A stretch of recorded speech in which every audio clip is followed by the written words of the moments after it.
Hello everyone, Radhe Krishna to all of you. I hope you are doing well there. So today we will read the first chapter of your literature. The name of the chapter is A Letter to God. What is the name of the chapter? A Letter to God. यानी कि भगवान जी को पत्र. अब आप ये सोच रहे होंगे कि क्या अजीब सा चैप्टर है, नाम ही बड़ा अजीब सा है. भगवान जी को पत्र, कोई भगवान जी को भी पत्र लिख सकता है? चलो देखते हैं ट्विस्ट. सो ट्विस्ट देखने के लिए लेट्स गेट स्टार्टेड.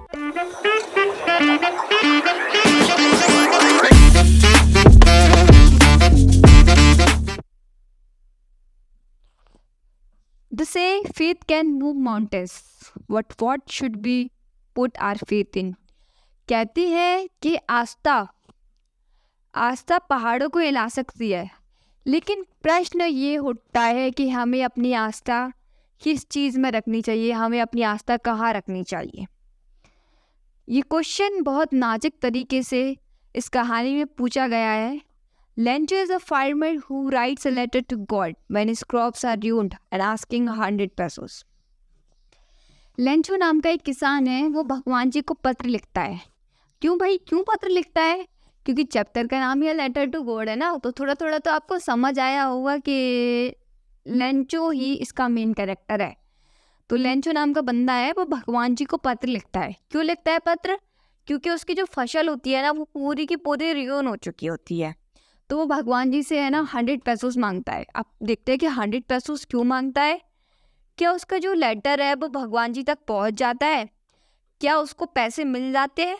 तो इन सारे क्वेश्चंस का जवाब ढूंढने के लिए हम इस स्टोरी को पढ़ते हैं. Okay, GL. फ्लुएंस.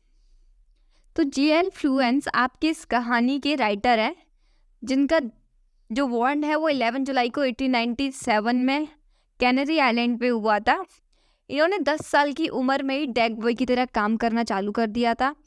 इन्होंने अपनी लाइफ में बहुत सारे आइलैंड्स पर काम किया है और इनकी जो डेथ थी वो 2002 में हो गई थी.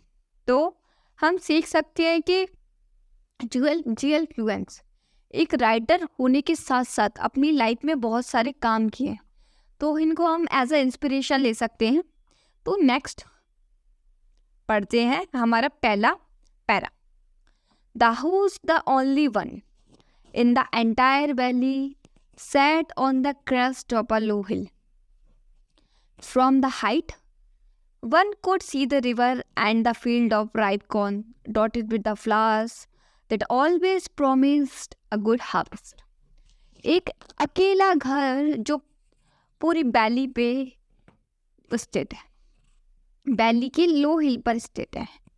फ्रॉम द हाइट, जब ऊंचे से देखा जाता है ना, तो केवल एक नदी दिखती है और पके हुए भुट्टों का खेत दिखता है, जिसमें बहुत सारे जो फूल होते हैं वो बिखरे हुए होते हैं, जो हमेशा प्रॉमिस करते हैं एक अच्छी हार्वेस्ट देने का. यानी कि जब एक किसान होता है ना, किसान के लिए सबसे ज़्यादा इम्पोर्टेंट चीज़ क्या होती है? उसकी हार्वेस्ट, उसकी फसल, कि उसकी फसल कितना अच्छा हार्वेस्टिंग कर रही है. तो जो लेंचो होता है ना, लेंचो जिसका घर होता है भाई, वो वैली पे अकेला ही रहता है उसके परिवार के साथ. तो वो दिखता है कि उसकी जो फसल है ना हमेशा उसको प्रॉमिस करती है, और एक किसान ये चीज़ एक्सेप्ट करता है अपनी फसल से एक अच्छी हार्वेस्ट का. तो नेक्स्ट पढ़ते हैं. The only thing the earth needed was a downpour और एटलीस्ट अ शार through out the morning. Lencho who knew his fields intimately had done nothing else but see the sky toward the northeast. अब वो बोलता है और सोचता है मन ही मन में कि हमें ज़रूरत है तो सिर्फ एक ही चीज़ की. वो चीज़ क्या है? एक हल्की सी बारिश या किसी छोटी सी बौछार वाली बारिश, जिससे हमारी फसल अच्छी हो पाए. तो हमारा जो लेंचो है वो सुबह देखता है कि उसके खेतों की तरफ नॉर्थ ईस्ट से कुछ चल के आ रहा है. ठीक है, इंटीमेटली. तो भाई नॉर्थ ईस्ट से क्या चल के आ रहा है? नॉर्थ ईस्ट से बादल चल के आ रहे हैं, और क्या चल के आ रहा है? तो नेक्स्ट पढ़ता है. Now we are really going to get some water, women. The woman who was preparing supper replied, yes, God willing. अब जो लेंचो होता है अपनी पत्नी को बोलता है कि हाँ चलो हम आखिरकार कुछ पानी ही वाले हैं. तो जो वो औरत होती है ना, वो सफ़र तैयार कर रही होती है। अब आप सोचोगे कि सफ़र क्या होता है, तो मैं आपको बता दूँ, सफ़र है ना रात का भोजन होता है, ठीक है, जिसको हम डिनर बोलते हैं, इसको हम सफ़र भी बोलते हैं, एक तरीके से रात की दावत। तो जो उसकी पत्नी तैयार कर रही होती है उस भोजन को, तो वो बोलती है जैसे भगवान की इच्छा। The older house were working in the field, ये यहाँ पर आपका बॉयस है, ठीक है। तो जो उसके घर के बड़े बेटे होते हैं ना, वो तो खेतों में काम कर रहे होते हैं, while the smaller ones were playing near the house until the woman called to them all, come for dinner। और जबकि जो छोटे वाले बच्चे होते हैं ना, वो घर की चारों तरफ खेल रहे होते हैं। फिर जो लेंचो की पत्नी होती है, अपने बच्चों को आवाज़ देती है कि खाना तैयार है, कम फॉर डिनर, खाने के लिए आ जाओ। It was during the meal that just as Lencho has predicted, big drops of rain began to fall।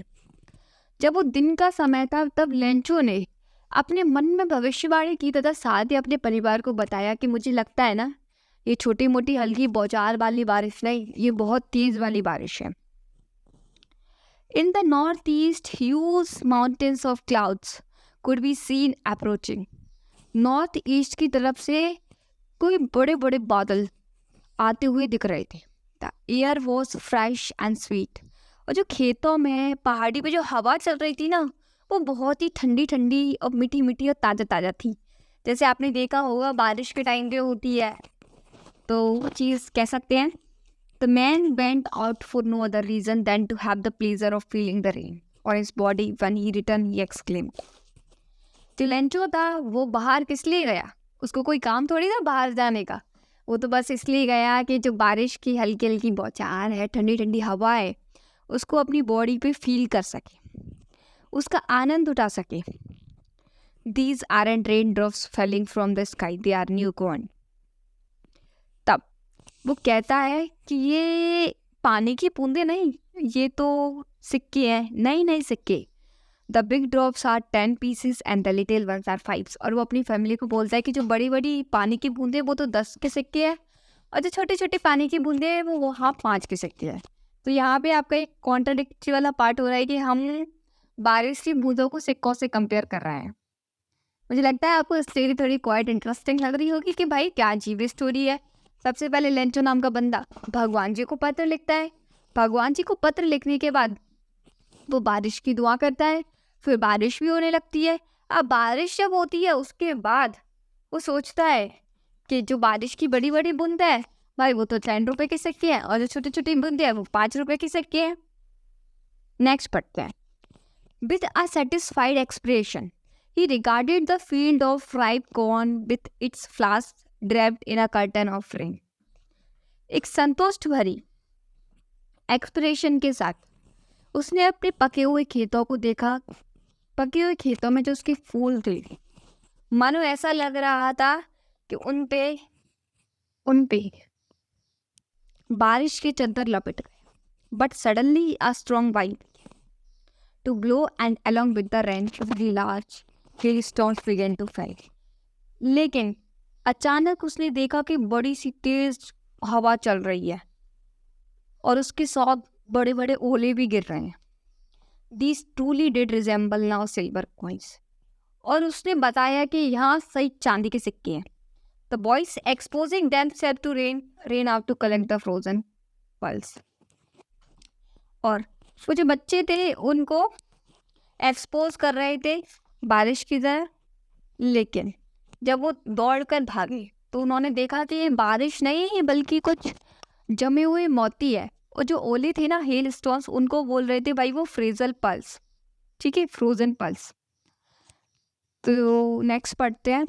It's really getting bad now exclaim the man, I hope it passes quickly, it doesn't pass quickly. मतलब वो जो Lencho नाम का बंदा होता है वो अपने घर वालों और पत्नी को बुलाते हुए कहता है कि मुझे लगता है अब कुछ बुरा होने वाला है, कुछ बहुत बुरा। वो आशा करता है कि जल्दी गुजर जाए, बट ये जल्दी नहीं गुजरा। 1 घंटे तक उसके घर के आसपास, उसकी बैली में और सब जगह, उसकी कॉर्न के खेतों में कुछ नहीं बल्कि एक सफ़ेद चादर दिख रही थी जो उसके खेतों के फूलों को लिपटे हुए थी, जो उसके कॉर्न के फ्लावर्स थे ना उनको लिपटी हुई थी। लेंचो's soul was filled with sadness, not a leaf remained on the trees. Lencho की जो आत्मा थी वो सिर्फ दुख से भर गई और उसने देखा कि पेड़ों पे एक भी पत्ता नहीं बचा. The corn was totally destroyed. When the storm had passed, he stood in the middle of field and said to lessons. जब वो तूफान गुजर गया तब वो अपने पुत्रों के साथ खेत में आकर खड़ा हुआ और खेत में आकर खड़े हुए उसने अपने पुत्रों को कहा, A plague to locust would have left more than this. The hand has let nothing. This year we will have no corn. That might was a sorrowful one. मतलब एक दुख के साथ कहा जा सकता है कि उसने अपने पुत्रों के साथ उस घाटी के बीच में खड़ा होकर कहा कि अगर ये टिड्डियों का दिल होता तो हमारा इतना नुकसान ना होता, काश वो इससे अधिक छोड़ गए होते, लेकिन इन बर्फ़ की गोलों ने तो हमारे खेत में कुछ भी नहीं छोड़ा. इस साल हमारे लिए खाने के लिए कुछ भी नहीं बचा. वो जो रात थी वो लेंचो के घर की सबसे बुरी और डरावनी रात थी, दुखहारी. All our work for nothing. कोई भी किसी कुछ काम का नहीं लगा. There is no one who can help us. और लेंचो अपने परिवार को बोला कि अब कोई नहीं है जो हमारी मदद कर सकता है. We will all hungry this year. और इस साल हम भूख से तड़प तड़प कर मर जाएंगे. हम इस पैरा को पढ़ते टाइम सोच सकते हैं कि किसी इंसान की ज़िंदगी में ना जब एक साथ दुख का पहाड़ टूटता है ना तो उसको कहीं से कोई उम्मीद नहीं दिखती. जो उसके अपने होते हैं ना वो भी सब उससे मुंह फेर लेते हैं. तो लेंचो को यही वाली कंडीशन अपने साथ लगी तो एक दुख का अलग ही मातम सा छा गया उसके घर पे. नेक्स्ट पढ़ते हैं. But in the hearts of all who lived in that solitary house, in the middle of the valley, there was a single hope, help from God. अब solitary का मतलब क्या होता है बच्चों? solitary का मतलब होता है सिंगल. Okay, single.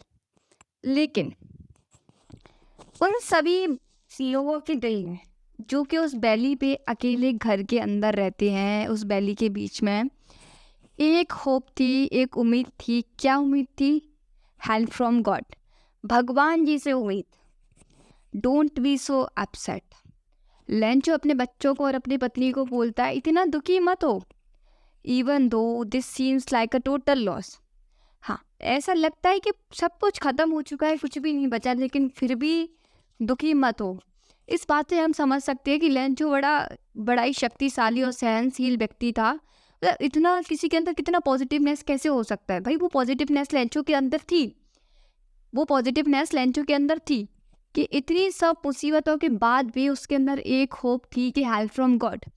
हमारे जब थोड़ी सी प्रॉब्लम हो जाती है ना, थोड़ी सी चोट, उसमें हम कराने लगते हैं दर्द की वजह से. लेकिन लेंचो के अंदर किस लेवल का जज्बा था, हम वो चीज़ इन शब्दों से समझ पा रहे हैं. नेक्स्ट पढ़ते हैं. Remember, no one dies of hunger. That's why they say no one dies of hunger. Lencho अपने बच्चों को बोलता है, याद रखो कि कोई भी भूखा नहीं मरता. That's why they say no one dies of hunger. इसीलिए उन लोगों ने कहा कि कोई भी भूख से नहीं मरता. Nobody dies of hunger. Next. All through night, Lencho thought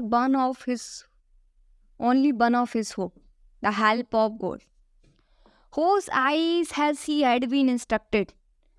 See everything, even what is deep in one's conscience. सारी रात लेंचो ने केवल एक ही बारे में सोचा, द हेल्प ऑफ गॉड, भगवान जी से मदद. हम इस बात से एक पैरामीटर कर सकते हैं कि उसके माइंड में था कि अगर भगवान जी ने मेरी मदद नहीं की ना तो मेरी हंसती खेलती दुनिया बिखर जाएगी. मेरे पास इस अर्थ पर, इस वैली पे जीने के लिए एक ही उम्मीद है, वो है हेल्प फ्रॉम गॉड.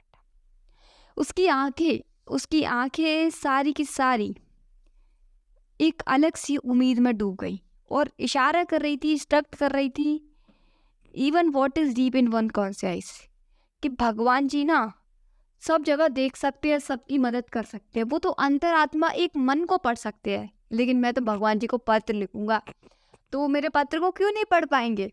यहाँ पे आप एक कॉन्ट्राडिक्ट हो रहा है कि भाई वो बोल रहा है कि भगवान जी तो इतने पावरफुल है कि वो ना किसी के अंतरात्मा, किसी के मन, किसी के सोल को पढ़ सकते हैं, लेकिन मैं तो भगवान जी को लेटर लिखने वाला हूँ, मेरी मदद कैसे नहीं करेंगे।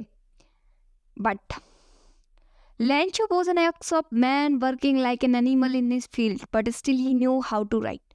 जो लेंचो नाम का बंदा था ना भाई, वो अपने खेतों में ना बैलों की तरह मेहनत करता था, बैलों की तरह मेहनत, बट इसके बाद भी वो जानता था कि कैसे लिखते हैं। तो ये उसकी एक अलग क्वालिटी को रिप्रेजेंट करती है यहाँ पर। The following Sunday at day break he began to write a letter which he himself would carry to town and place in the mail. It was nothing less than a letter to God. आने वाले Sunday को Lencho ने दिन में एक पत्र को लिखना प्रारंभ कर दिया और उस पत्र पर लेटर टू गॉड लिखा और उस पत्र को वो खुद ही टाउन में जाके मेल करने वाला था। It was nothing less than a letter to God. ये भगवान जी को पत्र लिखने के अलावा कुछ भी नहीं था। It was nothing less than a letter to God. ये चीज़ हमें लग रही है कि वो भगवान जी को पत्र लिखने के अलावा कुछ नहीं था, लेकिन लेंचो के लिए ये चीज़ बहुत इम्पोर्टेंट थी, बहुत ज़्यादा। वो हम सोच भी नहीं सकते। Even we can not imagine that how much it was important for Lencho.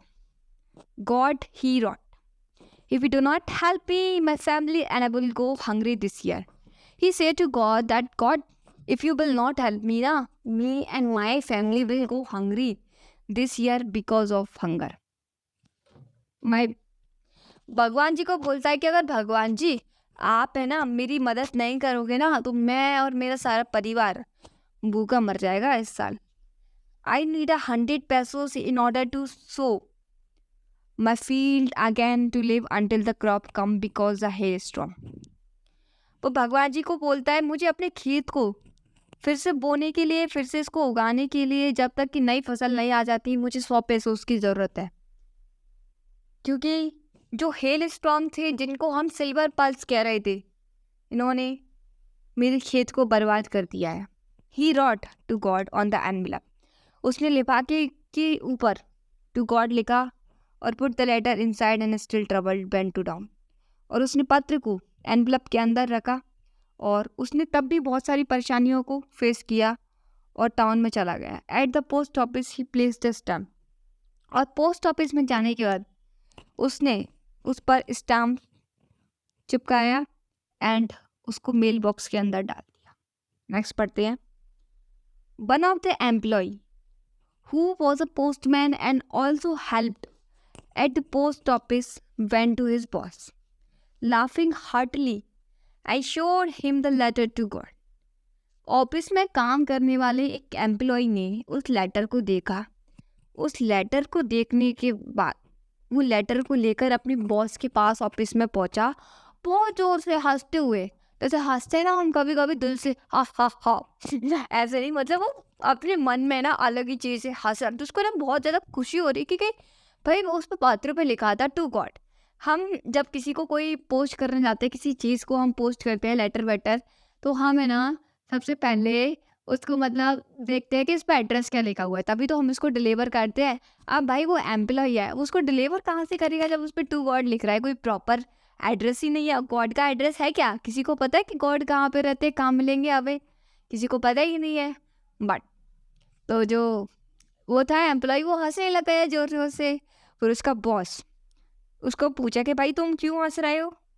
तो वो बॉस क्या कहता है, never in his career a postman had he known that address. उसके सारे करियर में, मतलब जो पोस्टमैन पोस्ट मास्टर वगैरह होते हैं ना, वो अपनी सारी लाइफ पोस्ट ऑफिस में डेडिकेट कर देते हैं, वहीं डिनोट कर देते हैं। तो वो चीज़ें है ना अपने बॉस को बोलते हुए कहता है कि मैंने अपनी पूरी ज़िंदगी में अब तक भगवान जी को पत्र लिखते हुए किसी को नहीं देखा। The post master a fat amiable follow also broke out laughing, but almost immediately hit on serious and stepping the letter on his desk commented, "What a faith!" उसका जो बॉस था वो खूब मोटा ताजा, वो भी बहुत जोर जोर से हंसने लगा है, लेकिन उसकी हंसी जल्द ही कुछ सीरियस नोटेशन में बदल गई और उसने उस लेटर को देखा जो डेस्क पे रखा था और उसने कमेंट करते हुए कहा, व्हाट अ फेट, क्या आस्था है। I wish I had the faith of the man who wrote the letter starting up a correspondence with God।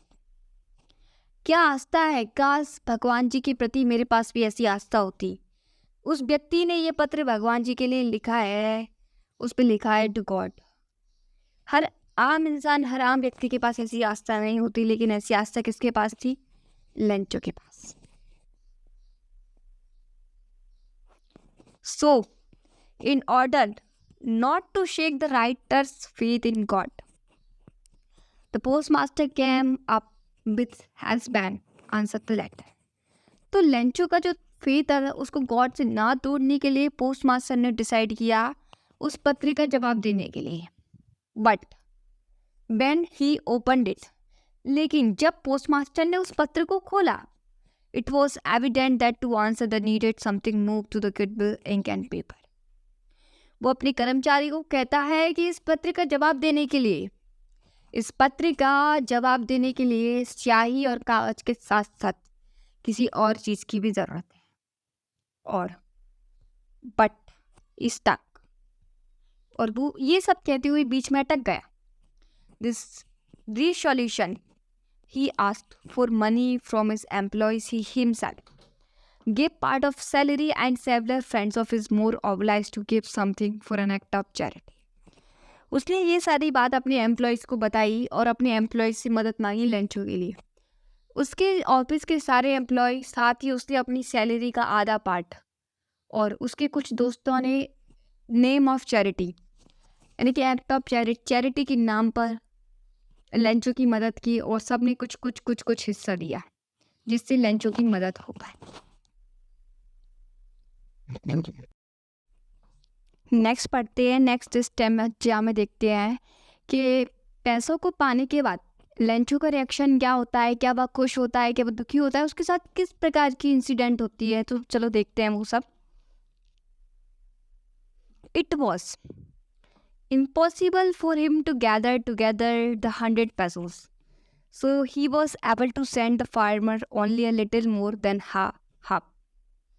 He put the money in an envelope addressed to Lencho and with it a letter containing only a single word as signature to God।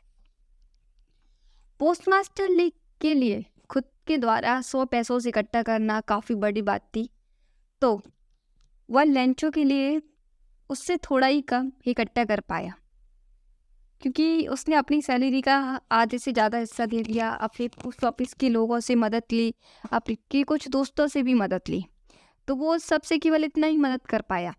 He put the money in at envelope address to Lencho. उसने जितना भी सब पैसा collect किया था वो सब address करके लेंचो को एड्रेस करके एनवेलप के अंदर रख दिया और उस पर एक ही चीज़ लिखी, वो थी गॉड। मतलब उसने लेटर पे कुछ भी नहीं लिखा, बस लेटर को साइन कर दिया गॉड, जिससे लेंचो के माइंड में कोई कन्फ्यूजन ना हो, उसको कोई डाउट ना हो। तो नेक्स्ट देखते हैं क्या पढ़ते हैं।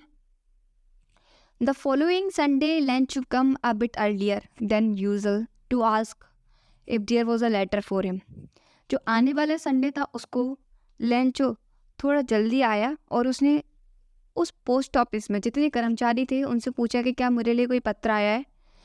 It was the postman himself who handed the letter to him while the postmaster experiencing the contentment of a man who has performed a good deed looked on from his office. वो जो postmaster था वो खुद office के अंदर बैठा हुआ था, खिड़की से लेंचो को देख रहा था, उसकी संतुष्टि को। और जो पोस्टमैन था यानी कि कर्मचारी, उसने खुद लेंचो के हाथ पे वो पत्र जाके थमा दिया। क्योंकि बोलते हैं ना कि जब आप कोई अच्छा काम करो तो किसी को इस चीज़ को जताना नहीं चाहिए, उसे ये भाव नहीं दिलाना चाहिए कि हमने तुम्हारी मदद की, हमने तुम्हारे ऊपर एहसान किया। तो जो हमारे पोस्टमास्टर थे उन्होंने इस काम को थोड़ा अच्छा समझा, अच्छे भाव के तौर पर उन्होंने खुद आके इस पत्र को लेंचो के लिए नहीं दिया, पोस्टमैन के हाथ ही भिजवा दिया। Looked on from his office, और उन्होंने अपने ऑफिस से देखा कि Lencho showed not the slightest surprise on seeing the money, such was his confidence, but he became angry when he counted the money। Lencho के मुंह पर बिल्कुल भी सरप्राइज नहीं हुआ जब उसने पत्र को खोला, जब हम किसी चीज़ को देखते हैं जो अनएक्सपेक्टेबल होती है तो हमें अंदर से सरप्राइज होता है, लेकिन लेंचो को कोई सरप्राइज नहीं हुआ क्योंकि उसका जो फेथ था वो एक लेवल का था कि भाई उसको सरप्राइज हो ही नहीं सकता था। कि उसको लगा था ना कि भगवान जी जब किसी की अंतरात्मा की आवाज़ सुन लेते हैं तो मैंने तो उनको स्पेशली लेटर भेजा था तो मेरी आवाज़ तो उनको सुननी थी। तो जब वो पैसे काउंट किया तो पैसे थे 70। तो उसको भाई गुस्सा आया, खतरनाक बोला। अब नेक्स्ट देखते क्या होता है। वो कहता है God could not have made a mistake nor could he denied that what he has requested। वो लेंचो को बोलता है कि भगवान जी ना तो कभी, लेंचो खुद अपने आप में मन में सोचता है, किसी को बोलता नहीं है कि भगवान जी ना मुझे कभी मना नहीं कर सकते जितने पैसे मैंने उनसे मांगे थे, और ना ही वो गलती कर सकते हैं।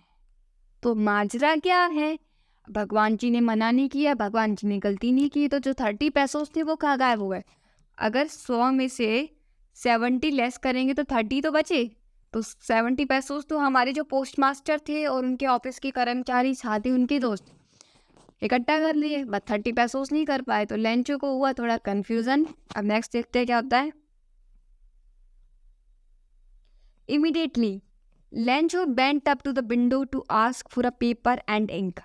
और तुरंत ही लेंचो उस विंडो पे गया और विंडो पे जाने के बाद उसने एक पेपर और पेन मांगा।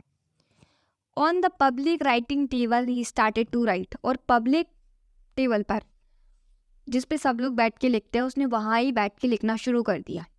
With much wrinkling of his brow caused by the effort he had to make express his idea. अब भाई जब लेंचो था भाई जो पत्र लिख रहा था तो उसकी जो रिंकल आईब्रो थी वो कुछ अलग ही मैसेज दे रही थी, कुछ अलग ही मैसेज, और कुछ अलग आइडिया एक्सप्रेस हो रहा था उसके चेहरे की रिएक्शन से। होता है ना कि कोई बंदा गुस्से में है, कोई बंदा हैप्पी है, तो उसके चेहरे पे अलग ही भाव स्पष्ट होने लगते हैं, अलग ही एक्सप्रेशंस आने लगते हैं। But the Lencho was looking quite different, quite bizarre than the post master and rest of the employee. Post office employees have thought that something is fishy or something is bizarre, something is peculiar. So they thought, let's check what is the matter. When he finished, he went to window to buy a stamp, which he licked, then affixed to envelope with a blow of his fist.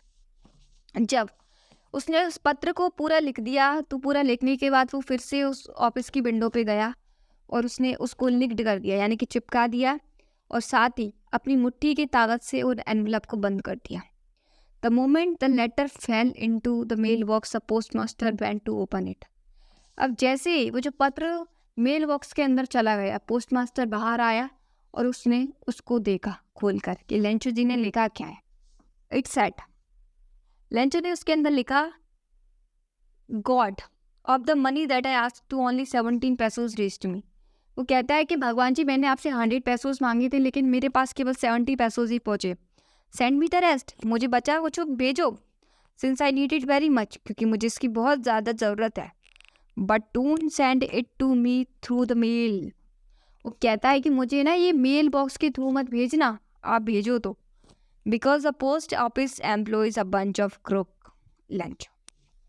भाई वो post office के जो बंदे होते हैं वो post मस्त सबको बंच ऑफ क्रूक बोलता है। बंच ऑफ क्रूक का मतलब होता है बदमाशों का झुंड, यानी कि उनको डायरेक्टली क्रिटिसाइज कर रहा है। एक तो भाई वो बंदे लेंचो की मदद कर रहा है बट लेंचो उनको ही गलत समझ रहा है क्योंकि उसको भी नहीं पता ना कि सिचुएशन क्या है। उसका जो फेथ है वो इतने लेवल का है ना जो हम कभी अपनी लाइफ में सोच भी नहीं सकते। हमारे पास ना किसी के लिए हो भी नहीं सकता वो फेथ उस लेवल का, बट लेंचो के पास है वो फेथ। तो भाई उसको जो ऑफिस के एम्प्लॉय हैं, ऑफिस के पोस्ट मास्टर, वो सब बदमाशों के झुंड लग रहे हैं। यहाँ पे एक आयरनिकल सिचुएशन क्रिएट हो रही है कि भाई बंदे मदद भी कर रहे हैं, लेंचो को भी गलत लग रहा है। नेक्स्ट पढ़ते क्या होता है, तो यहीं पे आपका पार्ट खत्म होता है। तो the main thing is that के लेंचो ने उनकी मदद को गलत वे में ले लिया, उन्होंने उन्हीं को गलत कह दिया जो उसकी मदद कर रहे थे उसके लिए सही थे। तो एक कह सकते हैं कि कई बार हमें किसी को गलत नहीं समझना चाहिए, क्या पता किसी का इंटेंशन हमारे प्रति कैसा हो।